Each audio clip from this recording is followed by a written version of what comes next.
તો આ દરમિયાન અમદાવાદથી એક મહત્વના સમાચાર મળી રહ્યા છે। અમદાવાદથી સમાચાર મળી રહ્યા છે કે અમદાવાદના ગુરુકુળ વિસ્તારમાં નયના ફ્લેટની ચોથા માળની ગેલેરી ધરાશાયી થઈ છે। ગેલેરીની પેરાફિટ ધરાશાયી થઈ છે અને આ ઘટના સર્જાઈ છે। જો કે ફાયર બ્રિગેડની ટીમ અત્યારે ઘટના સ્થળે છે।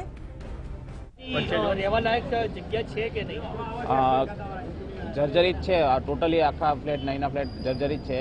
હવે એસ્ટેટ ખાતું ડિસિઝન આપશે એ લોકો ખાલી કરવા પોલીસની મદદ લઈને ખાલી કરવા જરૂરી છે।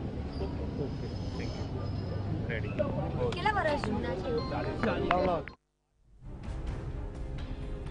ગુરુકુલ નજીક આવેલા ફ્લેટમાં જે આ ઘટના બની છે વાહનોને નુકસાન પહોંચ્યું છે। જો કે કોઈ જાનહાનિ નથી થઈ। ગુરુકુલ નજીક નયના ફ્લેટની ચોથા માળની ગેલેરીની પેરાફિટ ધરાશાયી થઈ છે, જેના દ્રશ્યો પણ અમે આપને બતાવી રહ્યા છીએ। ત્યારે નીચે ઉભેલા જે વાહનો હતા તેને નુકસાન પહોંચ્યું છે। જો કે કોઈ જાનહાનિ નથી થઈ, કોઈ ઈજા પણ નથી પહોંચ્યાના સમાચાર મળી રહ્યા। ત્યારે ગુરુકુલ નજીકની આ ઘટના ફાયર બ્રિગેડની ટીમ ઘટના સ્થળે પહોંચી હતી અને જરૂરી કામગીરી હાથ ધરી હતી। ત્યારે વાહનોને નુકસાન પહોંચ્યું છે, પરંતુ આ ઘટના બાદ કોઈ જાનહાનિ નથી થઈ। મહત્વનું છે કે ગેલેરી ધરાશાયી થવાનું કારણ શું હતું, ગેલેરીમાં બાંધકામમાં કયા પ્રકારના મટીરિયલનો ઉપયોગ કરવામાં આવ્યો હતો જેના કારણે આ ગેલેરી ધરાશાયી થઈ।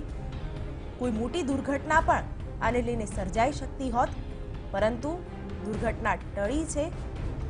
જો કે એ અંગે તપાસ કરવામાં આવશે કે બાંધકામમાં કયા પ્રકારનું મટીરિયલ ઉપયોગમાં લેવામાં આવ્યું હતું જેના કારણે આ ઘટના બની। પેરાફિટ ધરાશાયી થતા નીચે રહેલા વાહનોને નુકસાન થયું છે। જાનહાનિ ટળી છે, પરંતુ ઘટના ગંભીર બની શકી હોત।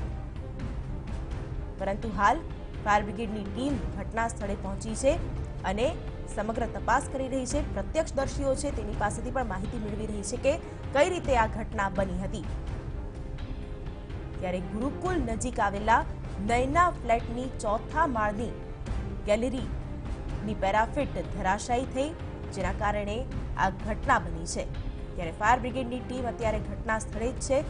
ફાયર બ્રિગેડના જે અધિકારી છે તેઓએ પણ મીડિયા સાથે વાત કરી અને આ ઘટના અંગે માહિતી આપી છે અને તેઓ તેમની જરૂરી કામગીરી કરી રહ્યા હોવાનું પણ જણાવ્યું છે।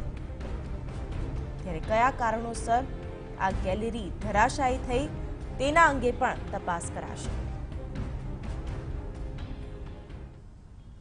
તો આ અંગે વધુ વાત કરી રહ્યા છે TV9 સંવાદદાતા મિહિર સોની। મિહિર, આ આખી ઘટના કઈ રીતે બની હતી અને અત્યારે ઘટના સ્થળના દ્રશ્યો શું છે તે પણ જોવા માંગીશું।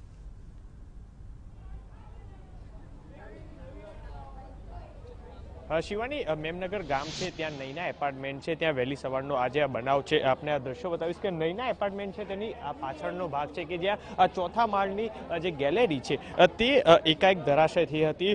જો કે અહીં કોઈ અવર જવર કરતું ન હતું જેના કારણે કોઈને ઈજા થઈ નથી, પરંતુ અહીં જે વાહનો જે પડ્યા હતા તે વાહનોને નુકસાન થઈ છે। આ એપાર્ટમેન્ટને કંટ્રોલને જાણ થતાં ફાયર વિભાગ અને પોલીસ ઘટના સ્થળે દોડી આવી હતી। સદનસીબે કોઈને ઈજા તો નથી થઈ, પરંતુ આ 40 વર્ષ જૂનું આ એપાર્ટમેન્ટ છે જે અત્યારે હાલ જર્જરિત હાલતમાં છે। અત્યારે હાલ આ દ્રશ્યો જોઈ શકો છો કે કઈ રીતના આ જે સ્લેબ નીચે તૂટ્યો છે જેના કારણે વાહનની આ રીતની સ્થિતિ થઈ છે। આપણી સાથે જે ચેરમેન છે તેમની સાથે વાત કરવાનો આપણે પ્રયાસ કરશું। શું કહેશો, કેટલા વર્ષ આ જૂનો એપાર્ટમેન્ટ છે? 40 વર્ષ જૂની છે, બરોબર। અને વારંવાર અમે ઔડામાં, ગાંધીનગર અને મ્યુનિસિપલ કોર્પોરેશન રજૂઆત કરી, પણ એ લોકો દરકાર લેતા નથી આની।